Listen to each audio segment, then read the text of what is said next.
saya ingin mengingatkan jemaat ICI akan visi gereja kita, yaitu melahirkan orang-orang percaya. Yang pertama, dewasa dalam iman. Katakan dewasa dalam iman. Yang kedua, hidup melakukan firman. Yang ketiga, hidup berdampak bagi keluarga, dunia, pekerjaan, kota, dan bangsa. Saya rindu visi ini. Jemaat ingat dan lakukan. Kita gak cuma datang tiap minggu, duduk dengar firman. Tapi kita mau jadi dewasa, bertumbuh iman kita. Melakukan firman yang kita dengar. Dan hidup kita jadi dampak buat orang-orang di sekitar kita yang mau katakan amin. Gereja ICI pertama kali berdiri, Tuhan kasih saya visi ini. Dan ayat yang jadi pegangan adalah Matius 5 ayat 13 sampai 16. Anda bisa lihat di tembok di luar auditorium ada ayat itu terpampang. Dan hari ini saya ingin membacakan ayat 13 dan 14 dalam bahasa Inggris. Alkitab terjemahan The Message Bible menerjemahkan dengan sangat keren. Kita lihat sama-sama. Matius 5 ayat 13. Let me tell you why you are here. You are here to be salt seasoning that brings out the God's flavors of this earth. If you lose your saltiness, how will people taste godliness? You've lost your usefulness and will end up in the garbage. Ayat 14. Here's another way to put it. You are here to be light, bringing out the God's colors in the world. God is not a secret to be kept. We are going public with this, as public as a city on a hill. Terjemahannya keren banget. Tapi yang saya mau highlight adalah gini. You are here to be salt seasoning that brings out the God flavors of this earth. Kita ada di sini untuk jadi garam, menggarami dunia, memberikan rasanya Tuhan kepada dunia. Kemudian, you are here to be light. Engkau di sini jadi terang. Untuk menjadi terang. Bringing out the God colors in the world. Mengeluarkan warnanya Tuhan bagi dunia. Luar biasa sekali. Hidup yang memberi rasanya Tuhan dan warnanya Tuhan kepada dunia. Itu tujuan kita. Katakan sama-sama, hidup saya harus memberi rasanya Tuhan. Hidup saya harus menyatakan warnanya Tuhan. Tahukah Anda, masing-masing kita itu punya rasa dan warna. Seperti pete punya rasa pete, durian punya rasa durian, ikan asin punya rasa ikan asin, Anda punya rasa. Saya kasih contoh. Pernah punya teman yang, si Dimas telat. Sorry kalau ada yang namanya Dimas ya, ini cuma contoh. Out of the blue. Teman-teman yang kenal siapa Dimas akan bilang gini, biasa Dimas gitu loh. Paham? Why? Karena rasanya Dimas tuh, warnanya Dimas tuh selalu terlambat. Terus, wah kacau. Lu jangan cerita-cerita apa-apa tuh sama si Nani. Dia bisa bocorin cerita lu kemana-mana. Terus teman-teman bilang gini, ya iyalah Nani gitu loh. Lu ceritanya ke Nani sih. Sorry ya kalau ada yang namanya Nani ya. Ini saya nggak ada teman nama Nani, so I just make it up. Jadi orang bisa mencicipi hidup kamu. Orang langsung tahu kamu tuh rasanya ini. Warnanya kamu ini. Contoh. Ada orang ngehack handphone Anda. Dia mulai WA ke teman-teman Anda. Temanmu yang tahu rasamu dan warnamu. Bisa gak dibohongin? No. Why? Apa? Ini gak salah. Pastor Jojo mau ngutang sama gua. It doesn't sound like him. Pernah dengar itu? Gak kedengeran kayak dia. Kita tuh punya warna, kita tuh punya rasa, dunia bisa merasakan. Yuk start with this.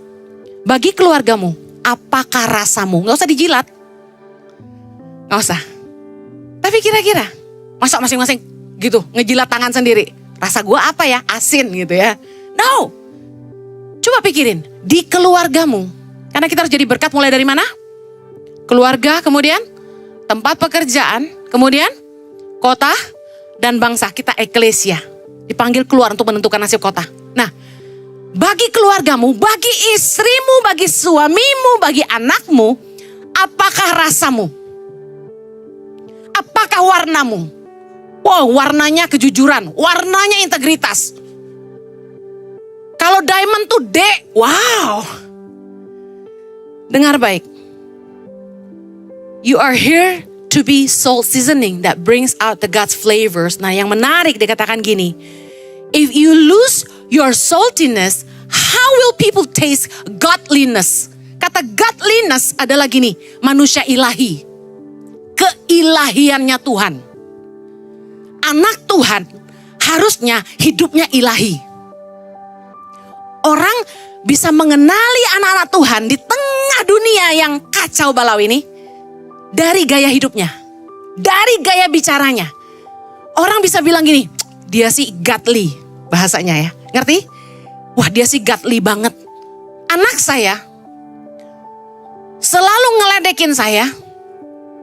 Dia bilang gini, Mami, you are too godly. Mami terlalu rohani bahasanya. Please, dia bilang gitu. What do you mean I'm too godly? Yes, you pray. You always talk about God. You preach all the time.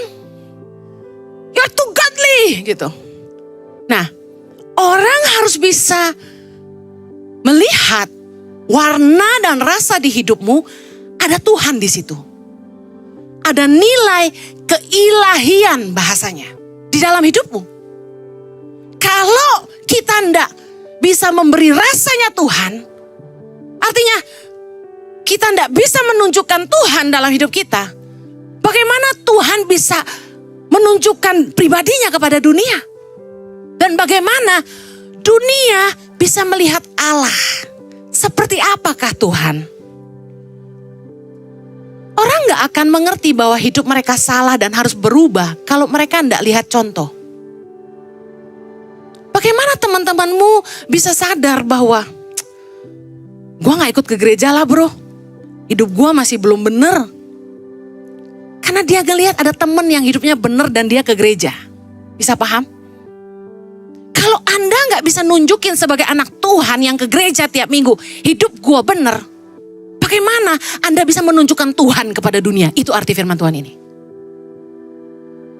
Dengar baik. Hidup yang memberi rasanya Tuhan, living the godliness adalah ini. Saya search, apa sih deskripsi di Google tentang godliness?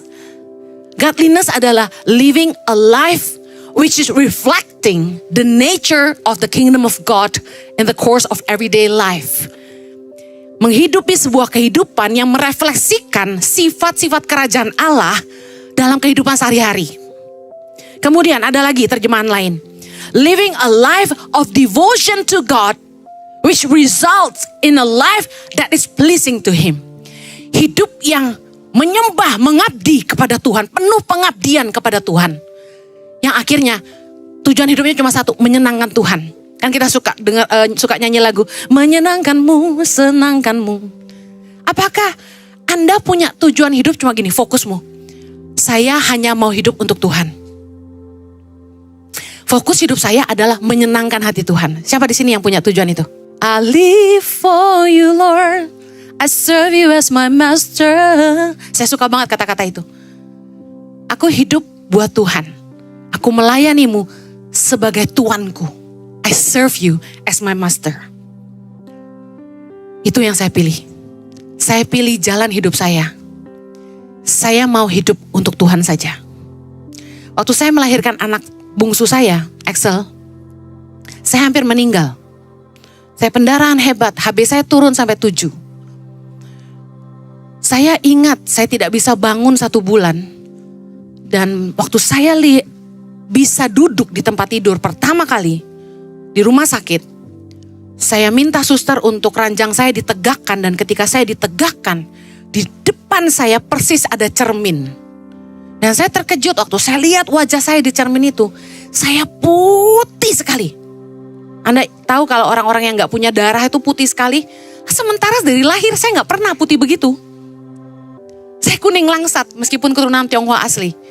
Tapi anehnya hari itu saya putih sekali. Harusnya bahagia tapi enggak, saya menangis. Saya nangis karena saya tahu saya berarti sakit parah.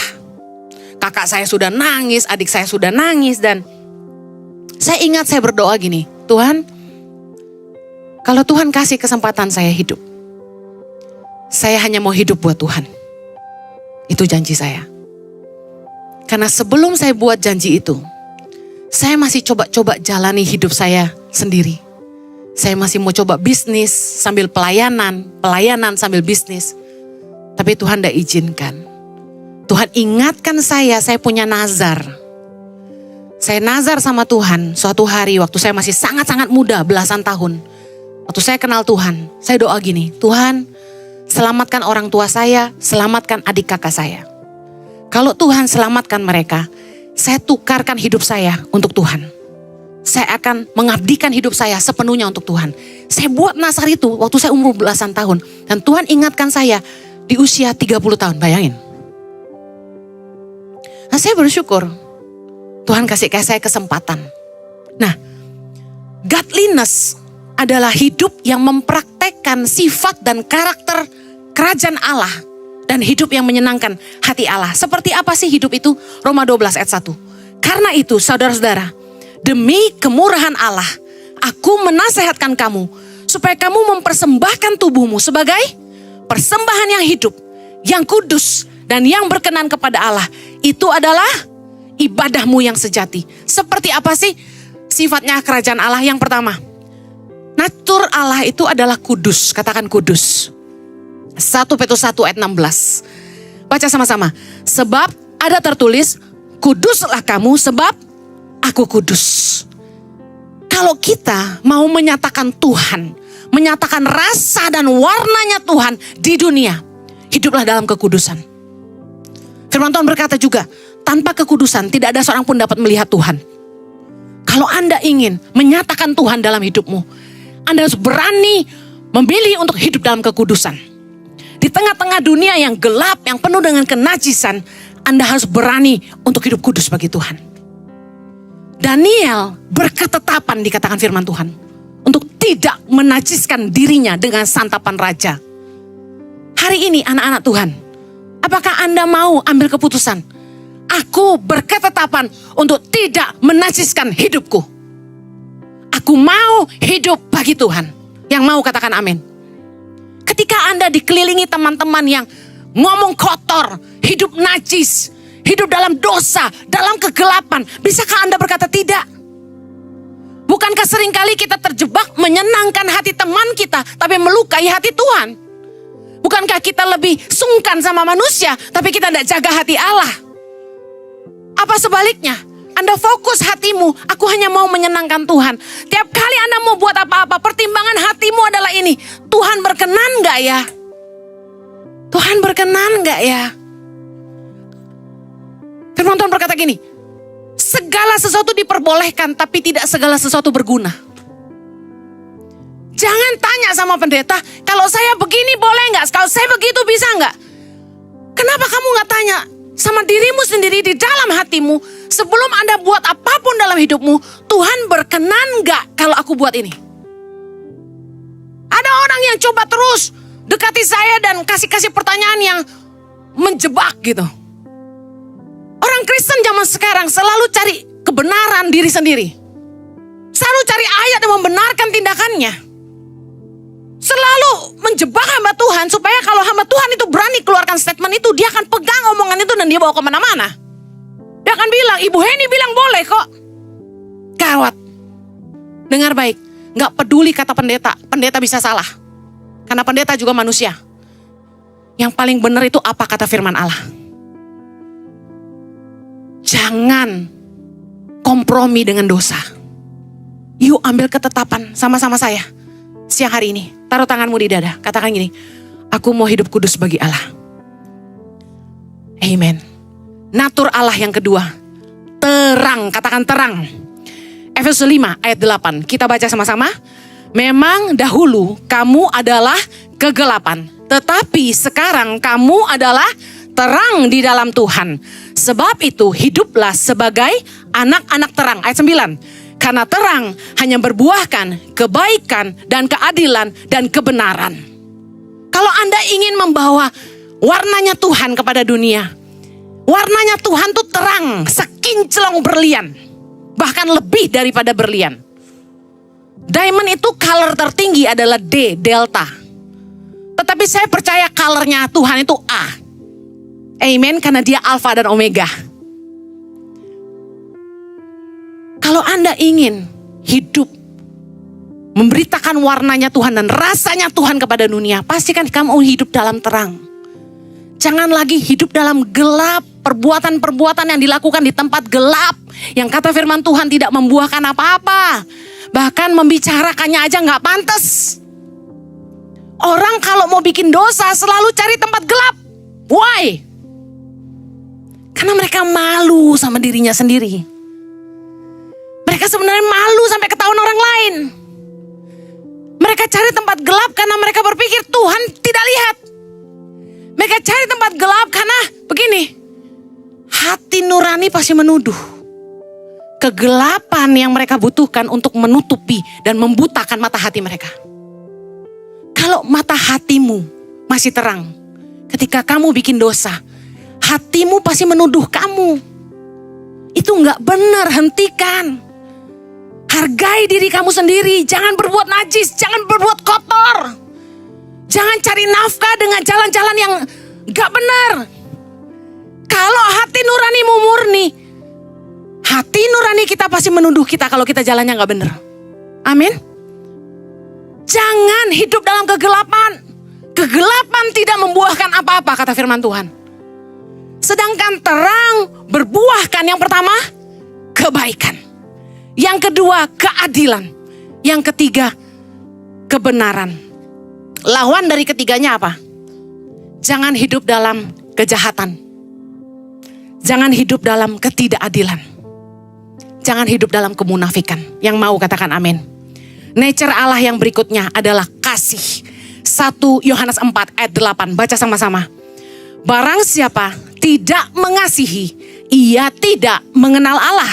Sebab Allah adalah kasih. Luar biasa. Nature-nya Allah tuh kasih. God is love. Katakan sama-sama. Artinya apa? Kalau kita pengen menghidupi rasa dan warnanya Tuhan, kita harus punya kasih dalam hidup kita. Kita harus mengasihi Allah dan mengasihi sesama. Banyak orang yang begitu munafik. Mereka kelihatan beribadah. Mereka rajin pelayanan, rajin ke gereja dan menyebut dirinya hamba Allah. Tapi tidak punya kasih sama sesama. Padahal firman Tuhan berkata dalam 1 Yohanes 4 ayat 21. Dan perintah ini kita terima dari dia. Barang siapa mengasihi Allah, ia juga harus mengasihi saudaranya. Orang yang berkata dia mengasihi Allah, tapi mereka tidak mengasihi sesamanya. 1 Yohanes 4 ayat 20 berkata, orang itu berdusta. Karena gak mungkin kita mengasihi Allah yang tidak kelihatan kalau kita gak bisa mengasihi sesama yang kelihatan. You know what? Saya selalu diserang sama pendeta-pendeta yang berpikir mereka jago teologi. Mereka menyerang saya dengan perkataan khotbah Henny cetek. Apa sih yang dia khotbahin yang kita gak pernah tahu? Mungkin saya gak tahu banyak. Tapi saya ingat Mother Teresa pernah bilang begini. People don't care how much you know. People need to see how much you care. Orang mungkin gak peduli kamu tahu banyak. Orang peduli kalau kamu peduli sama mereka. People need to know that you care. Mungkin saya cuma tahu 1 ayat deh katakan. Cetek banget sih, oke lah. Yang saya pegang cuma 2 ayat. Kasih Tuhan Allahmu dan kasih sesama. Itu aja deh yang saya hidupi. Tapi Yesus bilang, 2 hal ini saja sudah merangkum semua hukum dan kitab Taurat. Jadi saya gak perlu baca semua Alkitab kalau saya hidupi, saya mengasihi Allah dan saya mengasihi sesama. Selesai. Artinya gini, kamu menggenapi seluruh hukum dan kitab para nabi, kata firman Tuhan. Kalau kamu mengasihi Allah dan kamu mengasihi sesama, that's it, that's all you need to do. Dan saya sungguh-sungguh hidupi dalam hidup saya. Saya mencintai Tuhan dengan segenap hati saya. Dan saya mencintai sesama seperti diri saya sendiri. That's all I need to do. Anda lebih prefer orang hebat tapi gak buat apa-apa, tapi orang yang biasa-biasa tapi penuh cinta. Anda pilih mana? Saya lebih pilih Jojo yang mungkin gak pinter-pinter banget waktu sekolah, tapi tulus dan baik hati, gak munafik, apa adanya. He love people. Selama saya hidup, jujur aja, kalau saya bisa bertobat itu karena saya lihat manusia ini. Karena orang ini penuh cinta sama orang gitu. Dia baik sama semua orang, mau tua, mau muda, mau miskin, mau kaya. Dia gak pandang orang gitu. Gak pernah jahat sama orang. Orang sakiti dia cuma diam. Gak lawan. Tapi kalau dia rasa dia benar, jangan macam-macam. Tapi suamiku ngajarin saya arti cinta. Dia pria yang setia, suami yang setia, papa yang sayang anak-anaknya. Nah, saya mau kasih tahu, he's living what he preach. Dia menghidupi khotbahnya, itu yang paling penting. Mungkin saya akan ketemu dengan pendeta lain yang lebih keren, lebih kaya, tahu firman banyak. Tapi kalau mereka nggak menunjukkan kasih mereka, saya nggak akan percaya. Saya lihat yang di depan mata saya aja deh. Saya dikecewakan sama banyak hamba Tuhan. Tapi yang saya tahu gini, kita nggak perlu menghakimi orang. Kita hidupi yang kita percayai. Waktu kita diomongin orang, kita sakit banget sebenarnya, tau gak sih? Kayak rese banget sih lu gitu kan ya. Diomongin orang emang enak. Direndahin orang emang enak, gak enak. Tapi biarin aja. Tuhan itu penuh kasih. Masa kita gak mau mengampuni? Nature Allah yang paling luar biasa, yang membuat hari ini kita diselamatkan, adalah murah hati. Kolose 3 ayat 13. Ini keren. Sabarlah kamu seorang terhadap yang lain, dan ampunilah seorang akan yang lain. Apabila yang seorang menaruh dendam terhadap yang lain, sama seperti Tuhan telah mengampuni kamu, kamu perbuat jugalah demikian. Tuhan itu maha pengampun, makanya kita harus saling mengampuni, amen. Kalau kita pengen menebarkan rasanya Tuhan dan warnanya Tuhan kepada dunia, jangan jadi orang yang suka dendam. Jangan simpan kepahitan. Orang tuamu mungkin sakiti kamu, tapi sesalah-salahnya mereka orang tua kamu. Udah ampuni aja lah. Urusan masing-masing kita sama Tuhan. Dan firman Tuhan berkata, hormatilah ayahmu dan ibumu, titik. Gak ada koma. Gak ada kalau gini, kalau mereka tanggung jawab sama kamu. Kalau mereka keren. Kalau mereka kaya. Gak ada. Kalau mereka baik, gak ada. Kalau mereka gak pernah pukulin kamu, gak ada. Hormatilah ayahmu dan ibumu, titik. Jadi, sesalah-salahnya orang tuamu, ampunilah. Anda jangan bilang Bu Heni cuma bisa ngomong doang. Anda sedang lihat seorang anak yang pernah dibuang. Dan hari ini, saya tidak buang mama saya. Di hari tuanya, saya support hidupnya. Karena saya tahu, saya punya Tuhan yang maha pengampun. Saya juga harus mengampuni. Saya juga harus mengasihi. Amen.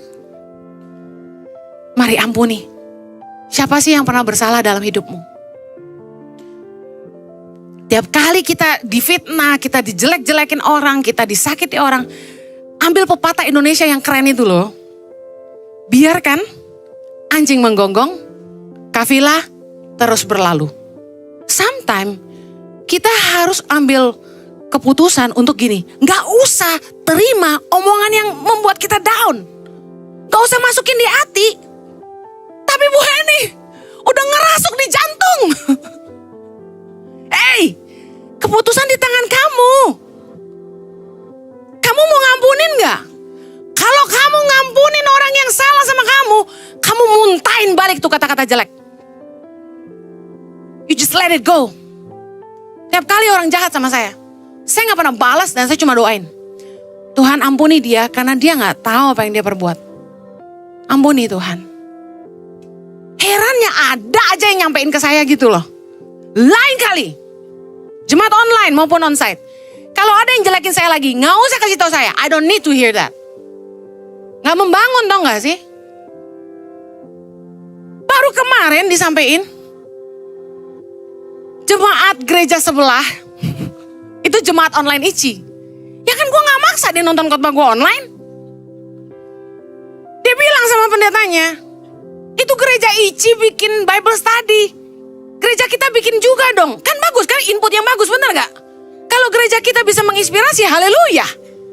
Saya senang. Berarti jemaat ini setia sama gerejanya. Gue gak mau pindah ke Moy. Gue tetap di gereja ini. Yuk, lu bikin kayak yang dia bikin. Bagus kan? Masih bagus jemaatnya gak pindah rumah. Pendetanya bikin Bible study. Gak tahu kenapa mereka suka bertengkar gitu. Soal pengajarannya. Beda paradigma lah, beda doktrin lah. Mereka bertengkar. Lalu jemaat ini bilang gini. Kok beda Bible study-nya? Di ICI gak pernah berantem. Kenapa di sini jadi berantem? Karena firman Tuhan bilang doktrin itu gak boleh diperdebatkan, gak boleh jadi bahan pertengkaran. Itu kanak-kanak. Tuhan pakai hamba Tuhan beda-beda. Pewahyuannya warna-warni. Dan kemudian pendetanya tanya, gereja mana yang kamu maksud ini? Dia sebut, gereja Heni Kristianus. Langsung pendetanya marah naik pitam. Udah jangan sebut nama saya. Bagi pendeta lain nama itu pantang. Jangan. Serius deh. Tolong kasihani saya. Saya gak mau dibenci orang lain gitu loh. Gara-gara begitu pendetanya bilang gini. Kalau dia mah cetek gitu. Cetek. Untung dibilang cetek bukan ketek. Saya kaget gitu kan. Ya saya bilang memang sih saya cuma S2 kuliah teologianya. Kalau mau yang sampai doktor PhD ke suami saya. Memang suami saya lebih ahli dalam hal-hal Taurat dan hukum-hukum. Nah, tadi saya diingatkan Tuhan Yesus. Tuhan Yesus juga rabai artinya guru. Dia juga sekolah, di sekolah Taurat. Tapi dia berhadapan dengan guru-guru ahli Taurat. Orang-orang Farisi, orang-orang Saduki, imam-imam, gawat gak tuh? Yang usianya udah lebih tua, yang berpikir mereka tahu Taurat lebih banyak. Yesus selalu berhadapan dengan mereka. Jadi saya pikir, gak apa-apa lah. Yesus kayaknya lebih parah dari saya. Kalau saya cuma dikatain cetek, udah biar aja lah.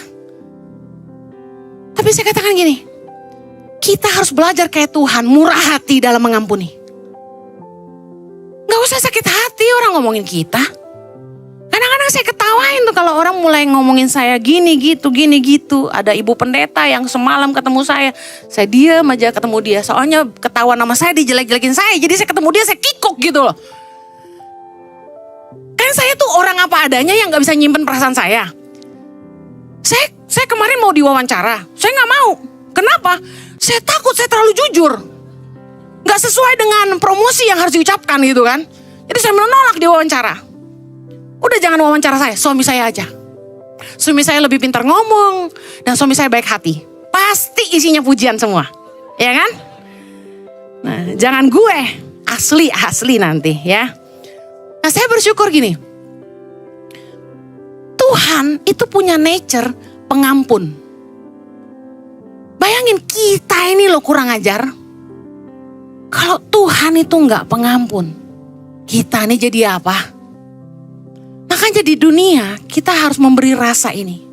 Mengampuni. Istri mengampuni suami. Suami mengampuni istri.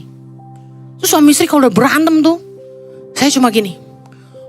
Udah, ampunin aja. Selesai. Gak bisa Ci, sakit Ci. Iya, mau sembuh gak? Kalau mau sembuh ngampunin. Udah gak ada cara lain. Mari belajar seperti Tuhan. Yang terakhir, nature Tuhan itu Dia baik. Kita selalu bilang God is good all the time. Matius 5, kita lihat yuk kebaikan Tuhan tuh kayak apa. Yesus ngajarin kita gini. Matius 5 ayat 38, baca sama-sama. Kamu telah mendengar firman, mata ganti mata, gigi ganti gigi. Tetapi aku berkata kepadamu, janganlah kamu melawan orang yang berbuat jahat kepadamu. Melainkan siapapun yang menampar pipi kananmu, berilah juga kepadanya pipi kirimu. Ayat 43, kamu telah mendengar firman, kasihilah sesamamu manusia dan bencilah musuhmu. Tetapi aku berkata kepadamu, kasihilah musuhmu dan berdoalah bagi mereka yang menganiaya kamu. Ayat 45, karena dengan demikianlah kamu menjadi anak-anak Bapamu yang di sorga, yang menerbitkan matahari bagi orang yang jahat dan orang yang baik, dan menurunkan hujan bagi orang yang benar dan orang yang tidak benar. Tuhan kita baik, kita juga harus baik. Amin. Kalau Anda tidak baik, dunia bingung. Lu bilang lu anak Tuhan, kok kayak setan? Kita harus baik. Bukan pura-pura baik. You have to be kind. Jangan gak baik, harus baik. Amen. Kalau baik gak boleh marah, Bu Heni. Justru kasih itu teguran yang nyata-nyata, tapi bukan memaki. Kalau kita tegur orang dengan kasih, gak perlu merendahkan orang itu, gak perlu melukai harga dirinya. Kalau marahin orang gak perlu bilang dia dari kampung, gak perlu bilang dia bodoh, gak perlu bilang dia orang miskin, gak perlu. Omongin aja kesalahannya dalam bekerja apa. Gak usah kemana-mana. Kita bisa kok baik sama orang meskipun kita marah, amen. Karena ketika kita menegur orang, itu untuk kebaikan dia. Kalau kita gak tegur, dia gak berubah dan dia gak tahu dia salah. Ada teman-teman yang buka usaha. Mereka ngomong sama saya, Ciheni kasih tahu kurangnya apa. Sebenarnya saya sungkan. Tapi saya harus kasih tahu. Karena gini, kalau dia berubah dan restorannya tambah rame, saya suka cita. Dan saya juga akan balik lagi makan di situ. Tapi kalau dia gak mau berubah, saya juga mungkin gak akan balik lagi makan di situ. Sometimes kita pikir kalau baik itu gak perlu marah. Salah. Orang harus tahu mereka salah, tapi Anda tidak perlu merendahkan mereka. Saya akhiri, kalau kita sama dengan dunia, warna kita tidak berbeda dengan dunia, rasa kita tidak beda sama dunia, kita nggak akan bisa menyatakan Tuhan bagi dunia. Roma 12 ayat 2 berkata gini, janganlah kamu menjadi serupa dengan dunia ini, tetapi berubahlah oleh pembaharuan budimu, sehingga kamu dapat membedakan manakah kehendak Allah, apa yang baik, yang berkenan kepada Allah, dan yang sempurna. Dengar baik. Tadi The Message Bible dalam Matius 5 ayat 14 berkata gini, God is not a secret to be kept. Artinya gini, Tuhan itu bukan buat disembunyikan. Tuhan itu bukan sebuah rahasia yang harus kita sembunyikan. Nah, seringkali dalam hidup kita di dunia, di antara rekan-rekan dan teman-teman sekerja yang masih dunia, yang belum mengenal Tuhan, bukan orang Kristen, bukan orang percaya, kita malu menyatakan Tuhan. Kita takut kelihatan rohani. Kita takut kita gak diterima. Kita takut kelihatan ilahi. Dan kita berusaha menyembunyikan itu. Makanya ketika mereka ngomong kotor, kita ikut ngomong kotor. Ketika mereka ngerokok, kita ikut ngerokok. Ketika mereka main judi, kita ikut main judi. Ketika mereka minum, kita ikut minum. Ketika mereka main perempuan, kita ikut juga. Awalnya Bu Eni cuma lihat aja. Tadi Pak Jojo khotbah tentang mata adalah jendela jiwa. Hati-hati dengan apa yang kamu lihat. Jangan menyentuh kenajisan meskipun dengan memandangnya. Karena barang siapa melihat seorang perempuan mengingini di dalam hati, sudah berzinah di dalam hatinya. Dengar baik, kalau kamu ingin menyatakan Tuhan kepada dunia, mari mulai hidupi nature-nya kerajaan Allah.